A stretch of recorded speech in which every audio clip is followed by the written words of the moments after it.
Wes, and today I want to talk about a new lens, the TTartisan 35 1.4. So let's take it for a spin and have a look. As always, starting with the categories and starting with build quality. This lens, as you can see, is an all-metal construction, like a lot of these manual focus lenses we've been testing lately. There is one thing that sets it apart a little bit from some though, and we'll get to that. Unsurprisingly, being a budget lens, this lens is not weather sealed. It is very small and actually a little bit lightweight for an all-metal lens. It is an APS-C lens though, so even being a 1.4, it's just not that enormous. And there is a screw-on metal lens cap that doesn't fall off quite as easily as some other lens caps that are all-metal design.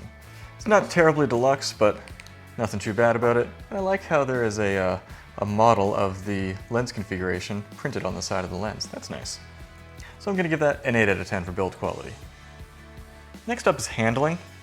Normally it's really fun handling a manual focus lens, but some do something that annoy me by putting the aperture ring on the front of the lens and the focus ring on the back. On a larger lens this isn't a big problem, but with a lens this tiny, you've really got to get your hand right in to the body of the camera to focus it. It's much easier when it's out front. Let me show you. So here we have a vintage Minolta lens, and on this one you have the aperture ring in the back and a very nice focus ring way out on the front of the lens. Super easy to use up there. That's just my own little gripe on this sort of thing, but I counted against it. The aperture ring on the front though feels just amazing. I could just sit here all day rotating this aperture ring. Listen to this.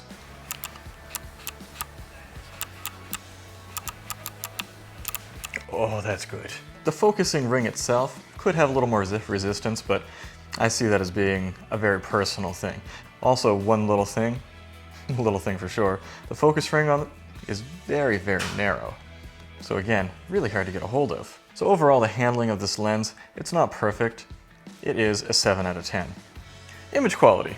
This is where we have some surprises. My voice went really high there. This lens is incredibly sharp. It is sharper than the full-frame TTartisan lens, which costs way more.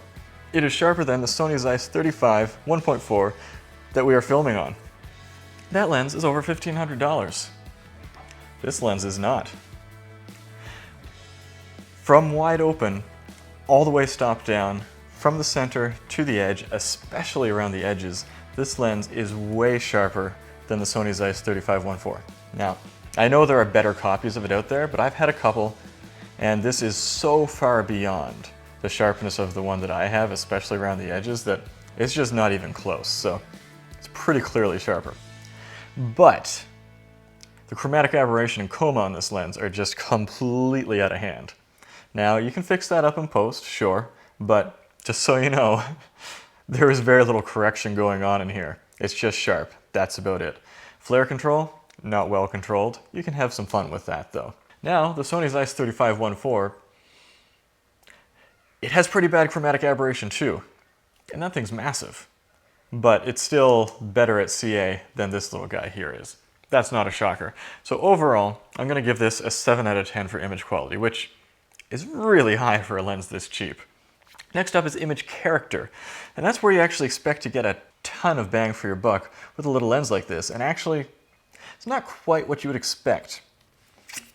It's not like this TTartisan's 35 1.4 that is really, really heavy on vintage character, nor is it like my 51.8 up here on the top camera, hey you, from Pergear, that is actually very modern in look. This is somewhere in between.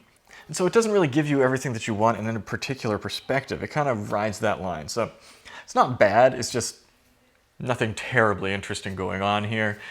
The bokeh is reasonably smooth, can get just a little bit nervous in busy scenes. I'm gonna give that a 7 out of 10 for image character. Autofocus. People sometimes get after me for this one because I just straight up give a 0 to manual focus lenses. And there's a reason for that. Technically, these lenses are still competing with some autofocus lenses on the market. There are some cheap autofocus lenses out there. And so it just loses big in that category. It's a comparison against the whole field of available lenses, especially with regards to price. So am I going to give this one a 0? I am not. I'm going to give it a -2, because this lens that I have will not focus past about 60 feet. There is no infinity focus. I mean, there is on the dial, but I can't get it to do it. I've asked TTartisans about this, and I will let you know what they say about it when they get back to me, hopefully soon. Value. So, let's pop up a few lenses that can be compared to this on Sony E-mount. We have in the APS-C category, this lens at $73, the newer 35 1.7, $80, 7Artisan's 35 1.2, $145, Sony's 35 1.8 for APS-C, way overpriced at $475, and the Samyang 35 1.8 for $400. Those last two are autofocus. This one, way sharper than the 35 1.8 from Sony. I'll give you that. Sony is a little bit better controlled though, but obviously this knocks those out of the park. What if we compare it to full frame lenses? Well, we have 7Artisan's 35 1.4 for $200. Sony Zeiss, this lens right here, $1,600. This is sharper, did I mention that? Samyang 35 1.4, $860, and the Sony 35 1.8 for full frame, considered a good value lens, $700. So I think that it's pretty obvious which way we have to go with this lens for value. Clearly it's a 10 out of 10. It's just the best value.